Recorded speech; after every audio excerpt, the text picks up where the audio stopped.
Welcome to the Mindset Architect Podcast, where it's all about creating the life you want, the business you want, and making a real difference. Join us in unlocking the code to true success.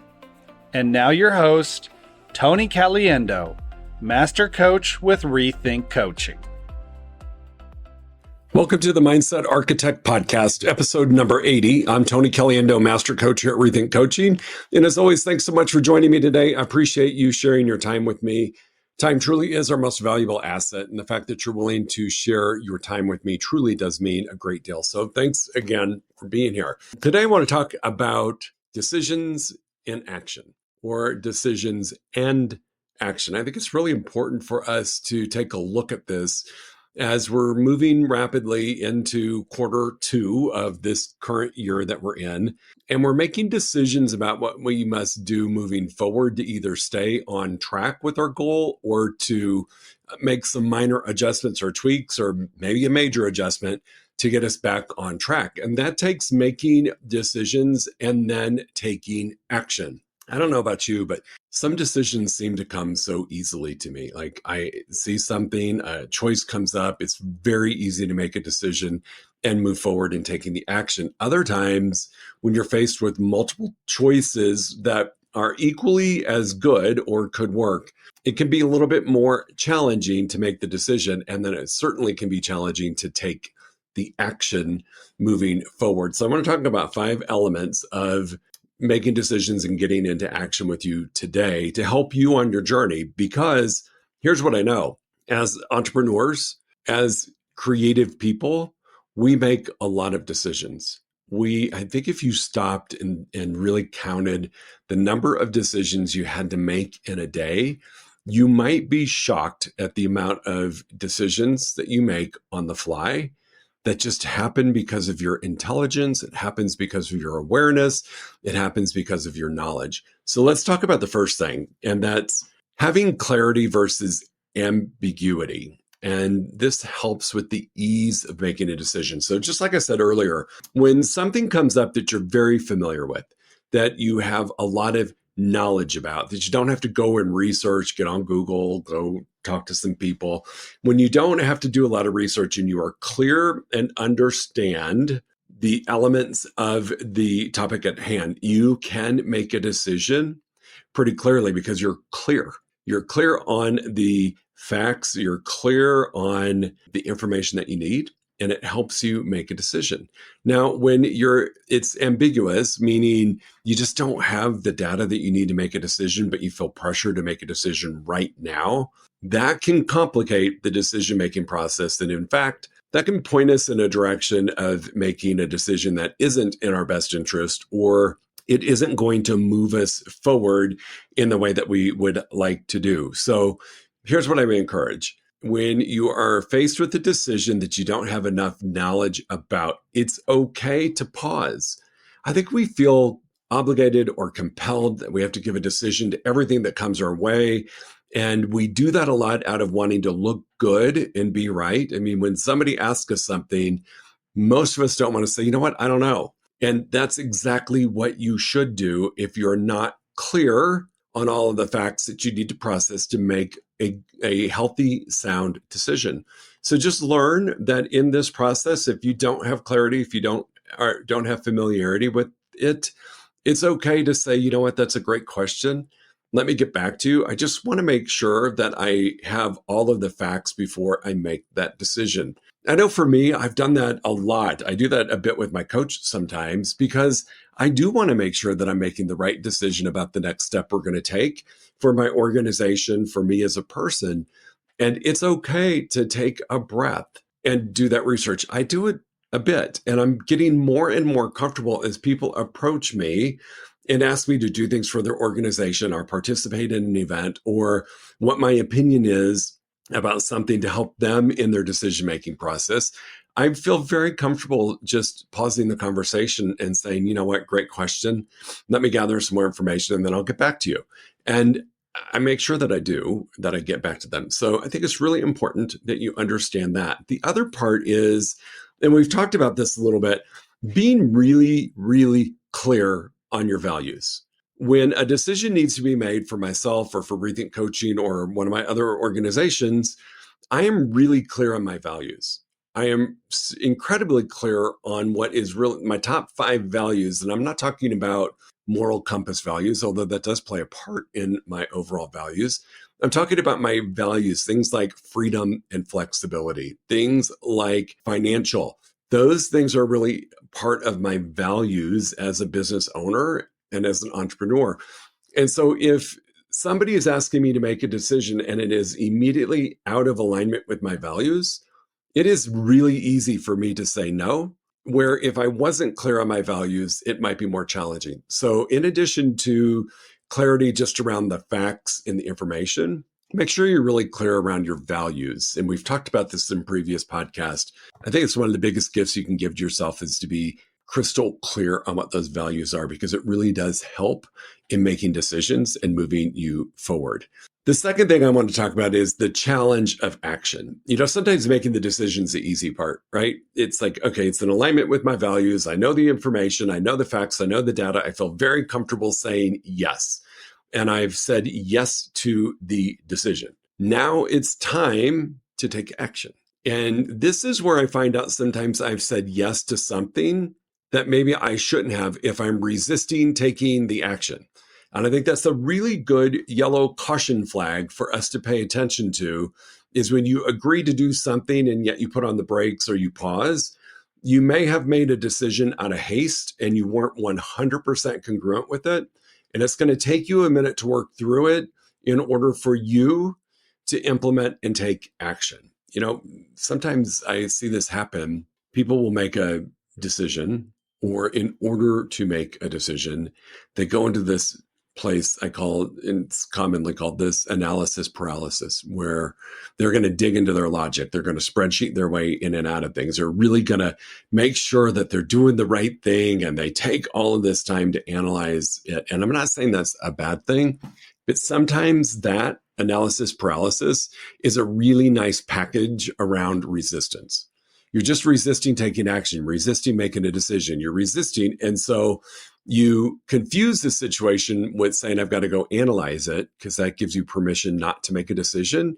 And the reality is you're just preventing yourself from taking a stand either for or against whatever it is being asked of you or the decision that you need to make. So make sure that when you do make a decision, if you resist taking action, you go back to that decision and make sure you're congruent with it. And if you ever find yourself in this paralysis phase, is it really that you're analyzing and getting information? Or are you hiding behind that? I think a lot of the time we're just hiding behind it, which can postpone and delay us taking an action that we may not want to. Sometimes too, when we don't take action, so we've made a decision, we feel really good about it, and we resist, it comes back to that old friend, fear, where we're fearful of taking action because we might fail. Some of you might be fearful of taking action and succeeding, because then you won't know what to do with that. And so fear and resistance can also be part of the challenge from decision to taking action.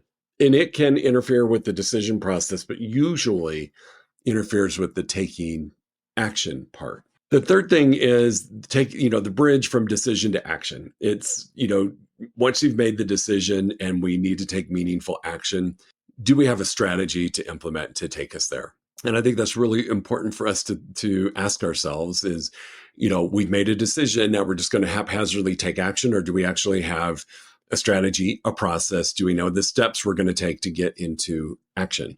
And that one is really, really important to know, because it's not just about decision action, because I've seen this happen a bit. It's happened to me, made a decision, hopped right into action, and I failed miserably.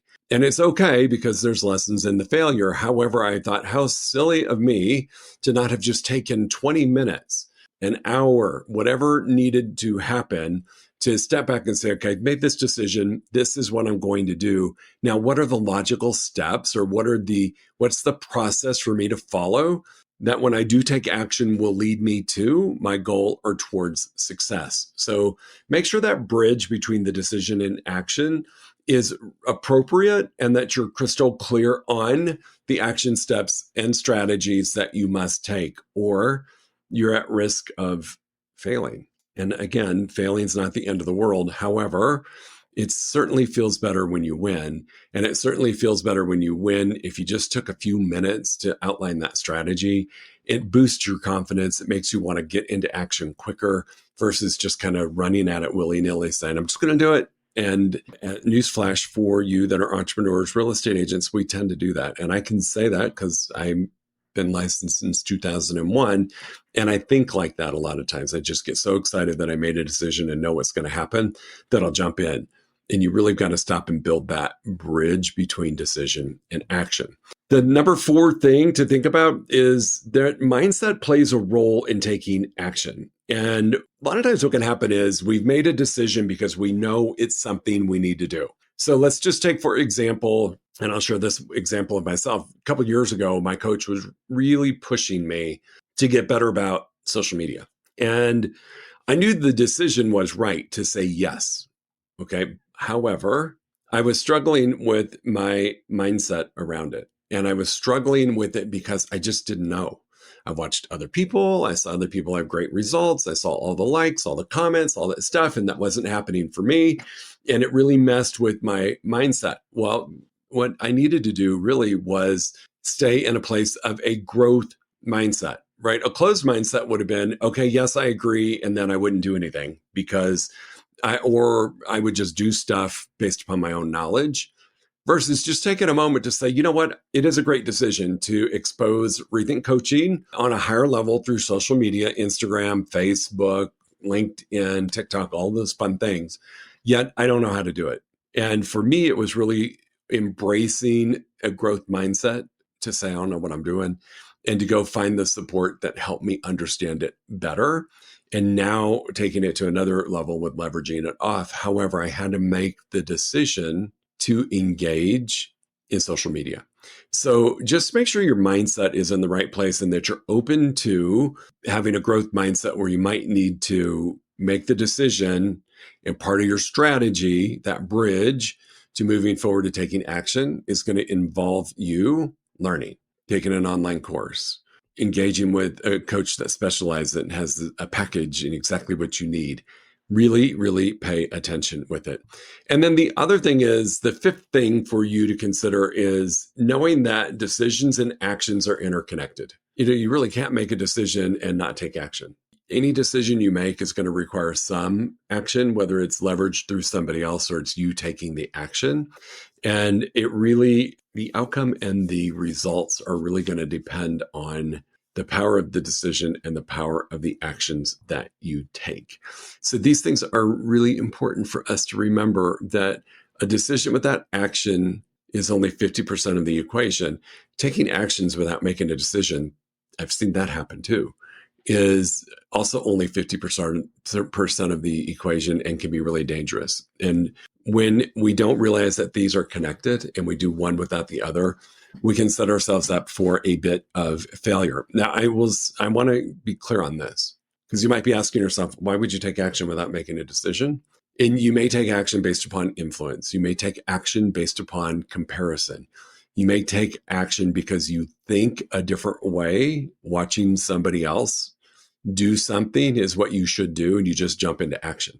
And you're really not making a decision. So for me, if I just would have said, if my coach would have never said it, and I saw another coach on Facebook do something really awesome and get great results and great comments, and I felt like they made a difference, I might just jump into action and try to duplicate it. But I don't have any decision really that I made based upon me taking that action, other than I'm comparing myself to what somebody else was doing, and I felt compelled to just take action. It's really important that these two things are interconnected for you to get the best result possible. One of my favorite things about decisions and to decide, and I learned this a while ago, if you just think about the word decide, it really means you're killing off all of their options. I mean, think about it. Pesticide is the killing off of pest. Homicide is the killing off of a human. Genocide is the killing off of a specific group, right? And decide is really no different. And I love the power of when we decide. It really does clear a path in your brain to know the direction that you should be going. Now we got to plus it with action. However, it's the biggest gift you can give yourself to make a decision, to decide, to kill off all other options and say, this is what I'm going to do. This is what I have decided. I'm going to forget about all of the other things for now, and I'm just going to go with my decision because I decided. I've wiped out the other options for now. That really does provide a great pathway for your brain to say, okay, I know where we're going. I know the decision. Now let's plus it with some strategies. And I felt confident in moving forward. And I felt confident that that decision is going to get me to goal. One of the best analogies or stories that you can maybe relate to is if when you're a little kid, I don't know about you, but my mom would have my outfit picked out for me. So I didn't have to think about it in the morning. I really just had to get up, brush my teeth, take a shower, have breakfast, which was decided for me, and put on my outfit, which was decided for me, and go to school, which was decided for me. However, it made everything so much easier in the morning because all the decisions were made. And I think about adults. Some of my best days happened because of what I did the day before. I made decisions. I decided what I was going to do. I decided how I was going to do it. I eliminated all other options. So when I woke up, my brain wasn't overwhelmed having to make a bunch of decisions from the minute I opened my eyes. What am I going to wear? What am I going to do? How am I going to get there? If we make all those decisions the night before, it's really no different than when your mom or your dad or your caregiver laid out your clothes for you the night before because you were able to wake up and not have to make a decision. When they had breakfast sat out for you, it helped tremendously because you didn't have to make a decision. And so if we think about our business through that same lens, making a decision is one of the healthiest things you can do. It truly is. It gets you out of overwhelm. It gets you out of confusion. It gets you out of having to process all of these options. And then it allows you to build that bridge, that strategy bridge to taking action. So I love making decisions the day before about my next day because it makes my mornings so much smoother. So things as simple as my morning routine, wake up, cup of coffee, journal, walk out the door to go to the gym or to yoga or to whatever I'm doing. But that morning routine has already been decided for me the night before. I wake up and I don't have to think, okay, what am I supposed to do? Let's see, it's 4:33. What should I be doing now? Oh, I should be having my cup of coffee. Then we sit there and try to figure out, okay, what would I do next? Do I do the journal thing or do I meditate? What decisions are made? And it just allows you to get into action a lot easier and a lot more efficiently. So I love thinking about decisions and action and realizing how interconnected they are and how a decision without taking action is only about 50% of the equation, and taking action without making a decision can be a little bit dangerous. So the 5 points I'm talking about today for you where decisions in action or decisions drive action is clarity versus ambiguity. Be really clear. And if you're not clear, go do the research you need to do to get the facts you need to make that decision in a clear space without any confusion. Embrace the challenge of taking action. Make sure that you understand and you've got the right strategy in place to take actions. And that if you're not taking action after you've made a decision, you may have made a decision prematurely and you weren't ready because your resistance in taking action could be a symptom of that. It could simply be a symptom of fear and resistance as well.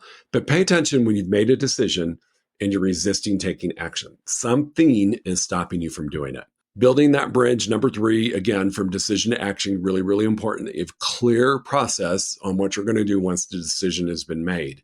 And it may take you 5 minutes, it may take you 5 hours, it may take you 5 days.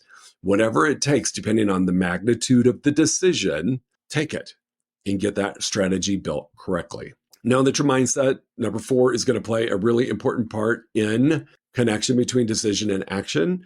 And it could be just simply embracing a growth mindset that you've made a decision, but you need some help. You made a decision, you're not the expert. Go get the guidance that you need. Again, for me, it was in social media.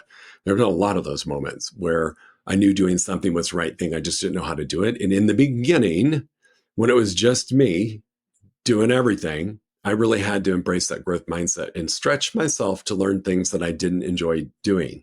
Ask my CPA how much I love submitting my financials. Not one of my favorite things to do, but I had to go learn how to do it. And now that I do and have all the systems, it's great. But in the beginning, it was just me. So pay attention to your mindset. If you're resisting, it can just simply be you need to learn a little bit more, which falls into place with the strategies. And the fifth thing is embracing the fact that decisions and actions are interconnected, and that we need to really pay attention to that piece, that part of the journey of making a decision is to take action. Part of the journey of taking actions is because you made a decision. And be confident in the decision that you make. I'm going to close with this. I made a lot of decisions that I thought were just freaking amazing and had great strategies and took amazing action, only to find out it wasn't the right decision. But as I've said over and over and over throughout most of the podcasts that we talk about failure, because I would consider that somewhat of a failure, that there's so many lessons in it. And to be honest with you, sometimes you make a decision, and if it doesn't work exactly the way you thought you would, even with the best strategy, you realize it wasn't a great decision to make. I think I've shared with you all a decision that we made to partner with some folks, and it was really a terrible decision. Even though we had a strategy, even though we had a plan, it ended up being really probably one of the worst business decisions I have ever made in my entire life. And I could have sat there and licked my wounds, but what I did is just realize that that decision wasn't appropriate. What's the next best decision for me to make? What did I learn from that situation? What do I want to repeat? What do I never want to do again? And it's okay if a decision you make is not the right decision, especially after you've executed it and you've done everything you can to support it, to pivot and make a different decision. Some of our decisions we think in the moment are phenomenal. I thought that one was one of the more solid decisions I could have made as a business owner, to partner with some folks that I trusted, only to realize it was a terrible decision, but it was a decision I made. And it was a decision I learned from and I grew from. And it's great, because without that having happened, without making that decision, Rethink Coaching wouldn't exist. I most likely wouldn't have stepped out when I did, just based upon that one decision. So anyway, those are the 5 things to take into account when you're thinking about decision and action, how important it is to marry those 2 things together. As always, if you have any questions, please reach out to me. Happy to help you out any way that I can, whether it's about this, whether you struggle with making decisions, whether you struggle with taking action after you make a decision, whether it's everything in between or nothing to do with this at all. If you're struggling, please reach out. I offer a free 1-hour strategy session. All you have to do is go to our website, rethinkcoaching.com. There's a box that you put your name, email, telephone number. That email comes directly to me. I will reach out to you and we'll schedule a free 1-hour strategy session, whether it's about this or anything else. Always there to help you out. Go make it a great week, and we'll talk to you soon. If you enjoyed listening to this podcast, you must come check out the Mindset Architect Group Coaching Program. It's our monthly program where we explore the power of your mindset, help you identify what you truly want in business and life, and then help you reach those goals. Come check us out at rethinkcoaching.com/group-program. That's rethinkcoaching.com/group-program. We'll see you there.